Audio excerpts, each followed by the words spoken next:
그날 밤 그는 손녀의 손을 잡고 맨발로 골목을 뛰었다. 왜 도망쳐야 하는지도 모른 채 정인호 69. 고등학교에서 국어를 가르치던 그는 3년 전 은퇴했다. 홀로 사는 작은 아파트에서 책을 읽고 산책을 하고 그렇게 하루를 보낸다. 하지만 일요일만은 달랐다. 빌라 계단을 천천히 오르며 손에 든 과자 봉지를 다시 한번 확인한다. 서아가 좋아하는 초코칩 쿠키. 초인종을 누르자 문이 열린다. 아버님 오셨어요? 며느리 지은이 문을 열었다. 평소처럼 웃고 있지만 뭔가 다르다. 눈가에 다크서클이 짙고 목소리에 힘이 없다. 긴팔 니트를 입고 있지만 계절치곤 두꺼운 옷이다. 서아는 방에 있어요. 그림 그리고 있을 거예요. 지은은 말을 아끼듯 짧게 대답하고 부엌으로 들어간다. 인호는 거실을 둘러본다. 평소엔 밝은 조명이 켜져 있었는데 오늘은 커튼이 반쯤 쳐져 있고 실내가 어둡다. 서아야, 할아버지 왔어. 서아의 방문을 열자 아이는 바닥에 앉아 크레파스로 뭔가를 그리고 있다. 고개를 들지 않는다. 서아야. 응. 짧은 대답. 평소 활발하던 아이답지 않다. 인호는 옆에 앉아 아이의 그림을 본다. 그림 속엔 4명의 사람. 엄마, 아빠, 서아, 그리고 검은색으로 칠해진 사람 하나. 얼굴도 몸도 온통 검은색이다. 그 사람은 문 밖에 서 있고 엄마는 파란색 눈물을 흘리고 있다. 서아야, 이 사람은 누구야? 몰라요. 그럼 왜 그렸어? 자꾸 와요. 아이의 목소리는 작고 떨린다. 인호는 더 묻지 않았다. 아이들은 종종 이런 상상을 한다. 그렇게 생각하려 했다. 부엌에서 설거지 소리가 들린다. 인호는 서아의 머리를 쓰다듬고 일어선다. 거실로 나와 부엌을 바라본다. 지은이 접시를 닦으며 소매를 걷어올린 순간 그것이 보였다. 팔목에 시퍼런 멍. 손가락 자국처럼 보이는 것도 있다. 애미야. 지은이 화들짝 놀라며 소매를 내린다. 네. 괜찮니? 네. 괜찮아요. 대답은 짧았지만 눈빛은 불안했다. 인호는 더 묻지 않았다. 하지만 가슴 한편이 무거워졌다. 저녁 7시. 아들 우석은 회식 때문에 집에 오지 않는다고 연락이 왔다. 인호는 서아와 함께 저녁을 먹고 소파에 누웠다. 지은은 일찍 방으로 들어갔고 서아는 거실 구석에서 인형을 안고 있다. 뭔가 이상하다. 공기가 무겁다. 인호는 천장을 바라보며 눈을 감았지만 잠이 오지 않았다. 밤 8시. 거실은 조용하다. 지은은 방에서 나오지 않고 서아는 여전히 인형을 안고 있다. 인호는 소파에 앉아 아이를 바라본다. 서아야, 할아버지랑 이야기 좀 할까? 아까 그 그림 말이야. 검은 사람. 서아가 고개를 든다. 아이의 눈엔 두려움이 어려 있다. 할아버지, 나쁜 사람이에요. 나쁜 사람? 엄마를 울려요. 밤에 와요. 언제부터? 지난주부터요. 2번 왔어요. 인호의 가슴이 철렁 내려앉는다. 아이의 상상이라고 치부하기엔 표정이 너무 진지하다. 엄마한테 말했어? 엄마는 괜찮다고만 해요. 아빠한테 말하지 말래요. 인호는 한숨을 쉰다. 뭔가 잘못되고 있다.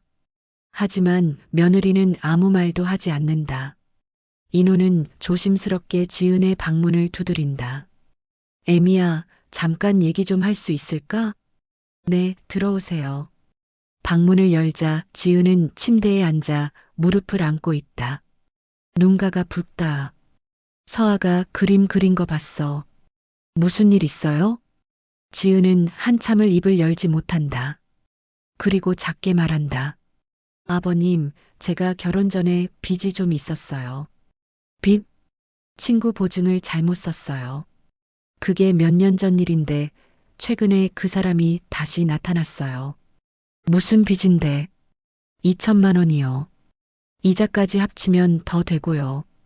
우석이한텐 말 못해요. 제 잘못이니까. 인호는 말을 잇지 못한다.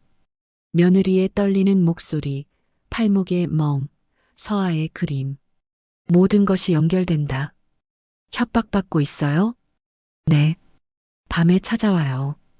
돈 안 주면 우석이한테 다 말한다고. 경찰에 신고해야지. 안 돼요. 그 사람이 그러는데 신고하면 우석이 회사에 소문낸다고. 지은의 목소리가 떨린다. 인호는 손을 내밀어 지은의 어깨를 가볍게 두드린다. 일단 오늘은 내가 여기 있을 테니 걱정 마. 아버님, 내일 우석이랑 같이 얘기하자. 혼자 해결할 문제가 아니구나. 지은은 고개를 끄덕이지만 표정엔 여전히 불안이 가득하다. 인호는 거실로 돌아온다.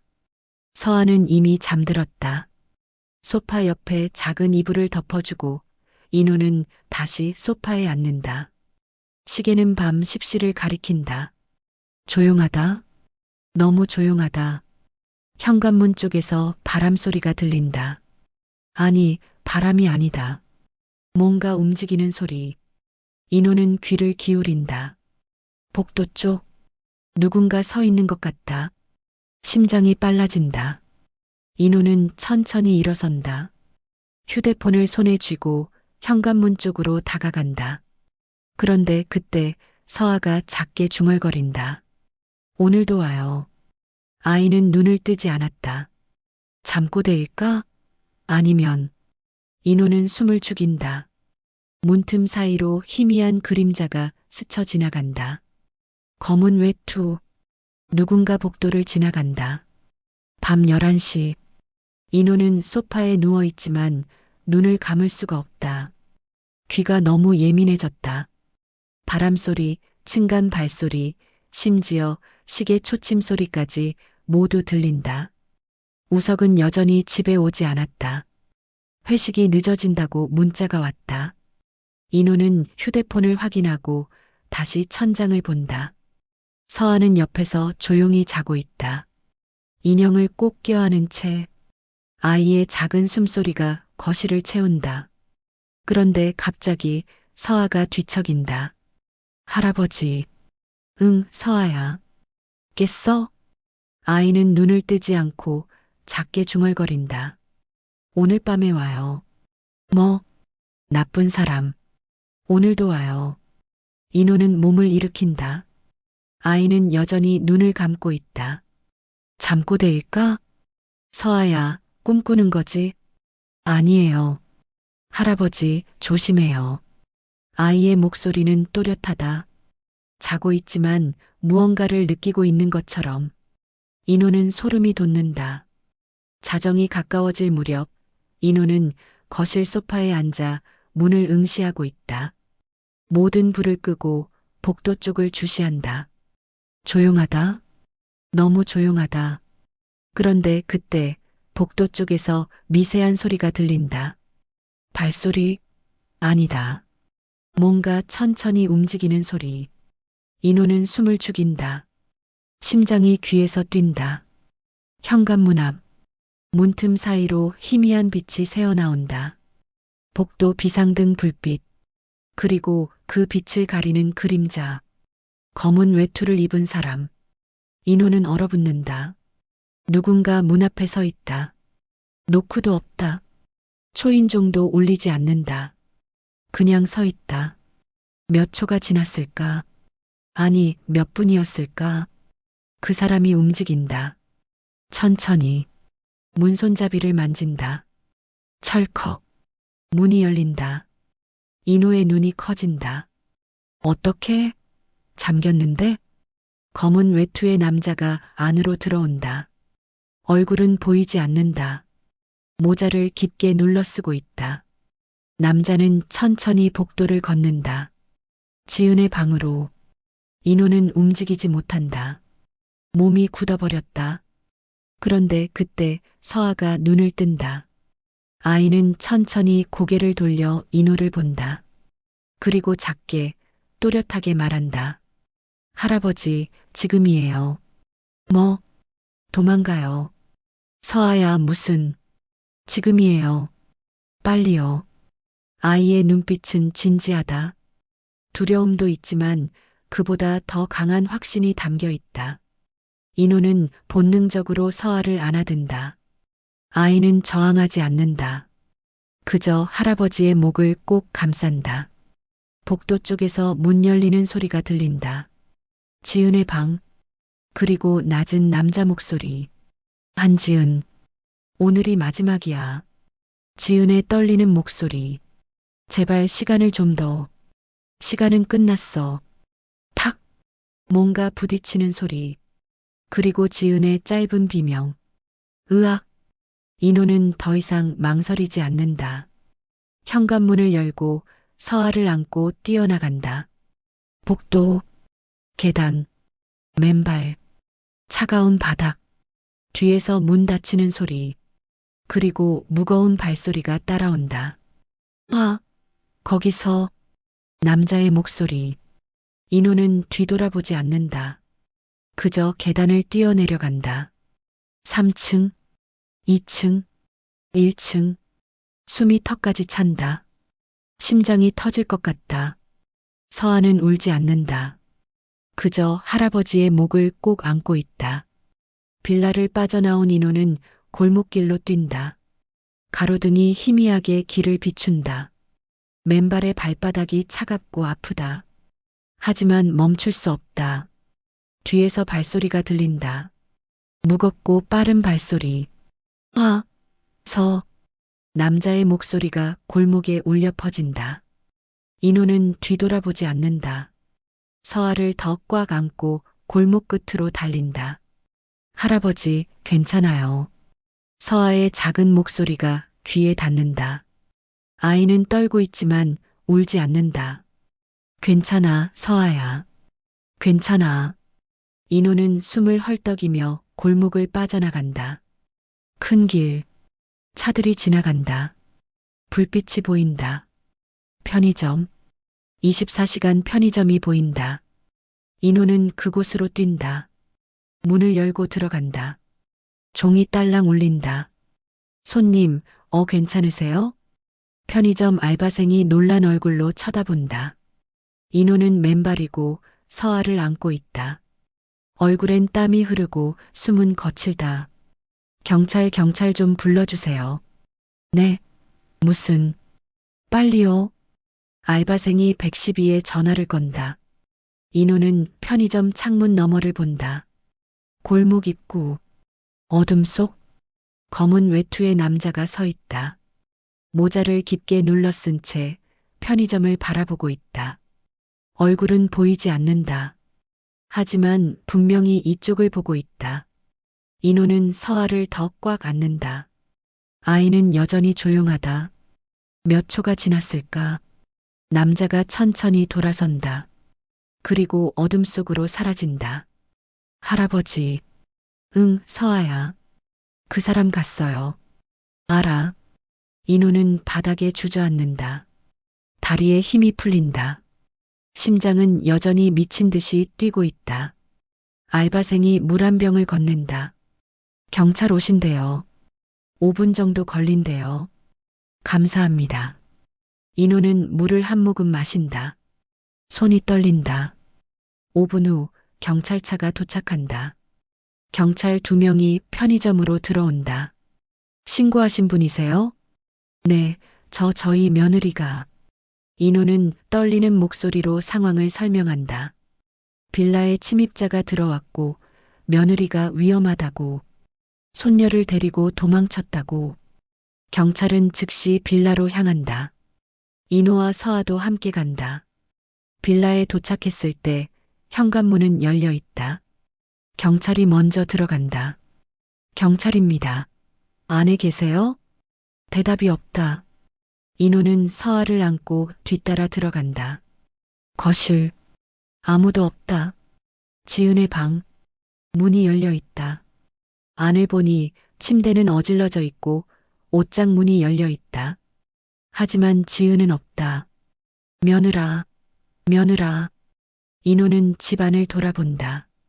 방, 화장실, 부엌. 어디에도 지은은 없다. 거실 탁자 위에 액자 하나가 깨져 있다. 가족 사진. 경찰이 그것을 집어든다. 이거 뭔가 이상한데요. 사진 속 서아의 얼굴. 까맣게 칠해져 있다. 마치 누군가 검은 펜으로 아이의 얼굴을 지워버린 것처럼. 인호는 사진을 보며 얼어붙는다. 서아야. 아이는 사진을 보지 않는다. 그저 할아버지의 품에 얼굴을 묻는다. 새벽 2시. 경찰서. 인호는 딱딱한 의자에 앉아 진술서를 작성한다. 옆에는 서아가 담요를 덮고 조용히 앉아 있다. 그러니까 검은 외투를 입은 남자가 집에 침입했고 며느리를 위협했다는 거죠? 네. 그 남자의 얼굴은 보셨습니까? 아니요. 모자를 깊게 쓰고 있었어요. 목소리는요? 낮았어요. 그리고 며느리 이름을 불렀어요. 한지은이라고. 경찰은 끄덕이며 메모한다. 며느리분은 최근 위협을 받고 있었나요? 네. 과거 빚 때문에. 신고는 안 하셨습니까? 며느리가 가족들에게 말하지 말라고 했대요. 경찰은 한숨을 쉰다. 일단 수색을 해보겠습니다. 며느리분 휴대폰은 꺼져 있고 위치 추적도 안 되고 있습니다. 인호는 고개를 떨군다. 새벽 4시. 우석이 경찰서에 도착한다. 아버지, 무슨 일이에요? 우석아. 인호는 상황을 설명한다. 지은이 사라졌다고. 누군가 집에 침입했다고. 우석의 얼굴이 창백해진다. 그게 무슨 지은이가 왜? 지은이가 빚이 있었어. 빚? 친구 보증? 2천만 원. 몇 년 전 일이래. 최근에 채권자가 나타나서 협박했대. 우석은 고개를 감싼다. 왜 말을 안 한 거야? 너한테 말 못하게 했대. 자기 잘못이라고. 우석은 주저앉는다. 서아가 아빠에게 다가가 손을 잡는다. 아빠. 서아야. 우석은 딸을 안아든다. 그리고 눈물을 흘린다. 사흘이 지났다. 지은은 여전히 연락이 닿지 않는다. 휴대폰은 꺼져 있고 신용카드 사용 내역도 없다. 경찰은 수색을 계속하지만 단서는 없다. 검은 외투의 남자에 대한 목격자도 없다. 편의점 CCTV에도 그 남자는 찍히지 않았다. 인호는 서아와 함께 자신의 집에 있다. 우석은 회사를 쉬고 경찰과 함께 수색에 나섰다. 할아버지. 응, 서아야. 엄마 괜찮을까요? 모르겠어, 서아야. 할아버지도 모르겠어. 서아는 고개를 끄덕인다. 아이는 그 후로 계속 조용하다. 그림도 그리지 않는다. 일주일 후. 지은은 여전히 나타나지 않는다. 인호는 창가에 앉아 밖을 본다. 서아는 옆에서 인형을 안고 있다. 할아버지. 응. 그날 밤 제가 말 안 했으면 어떻게 됐을까요? 인호는 서아를 본다. 아이의 눈엔 여전히 두려움이 있다. 할아버지도 모르겠어. 하지만 서아 덕분에 우리는 살았어. 정말이요? 정말이야. 서아가 말해줘서 할아버지가 너를 데리고 나올 수 있었어. 서아는 작게 웃는다. 처음으로. 인호는 아이를 안아든다. 그리고 창밖을 본다. 저 멀리 골목 어귀. 검은 외투를 입은 사람이 서 있는 것 같다. 하지만 눈을 깜빡이자 아무도 없다. 환상일까, 현실일까? 인호는 알 수 없다. 하지만 한 가지는 확실하다. 그날 밤 서아의 속삭임이 없었다면 지금 그는 이 자리에 없었을지도 모른다는 것. 그게 꿈이었을까, 현실이었을까? 아직도 귀에 남아요. 할아버지, 지금이에요. 도망가요. 가장 평범한 하루 속에서도 직감이 사람을 살릴 수 있습니다. 그리고 사랑하는 사람의 말을 믿는 것이 때론 가장 중요합니다.